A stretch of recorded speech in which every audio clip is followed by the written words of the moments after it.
sa katatapos lang na Paris Olympics na kung saan ay nakuha nga ang gintong medalya ng Team USA sa basketball na kung saan nagpakitang gilas nga itong si Stephen Curry. Sa kasaysayan ng basketball, dinodumina nga ng Team USA ang basketball.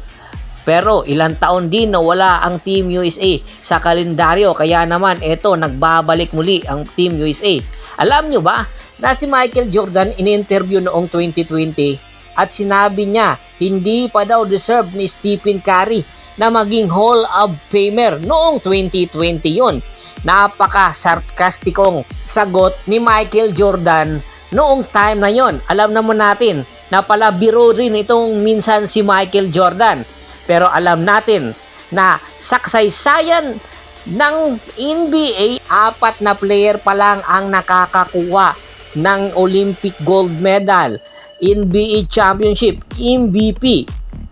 At isa na dito ay si Kevin Durant, David Robinson, Shaquille O'Neal at si Stephen Curry.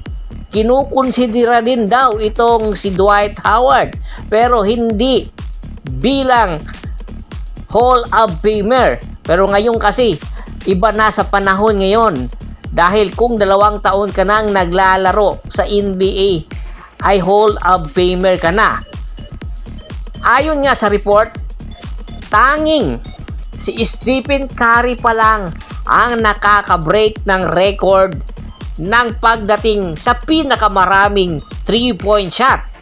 Kaya naman siya ngayon ang number 1 at malapit niya nang makuha ang 4,000 3-point shot sa 16 na taon na paglalaro ni Stephen Curry sa NBA. Ay malaki ang tsansa na makukuha nga niya ang 4,000 3 points sa kasaysayan ng NBA. Kaya hindi katakataka na ang Hall of Famer status ni Stephen Curry ay papasukin niya na anytime. Sa katunayan, matagal nga na niyang nakuha ang Hall of Famer status. Meron pa kasi siyang gustong patunayan. Alam natin na meron pang mararating na malayo itong si Stephen Curry. Nagkakaedad na nga siya pero kayang-kaya niya pa rin makipagsabayan sa mga batang NBA player.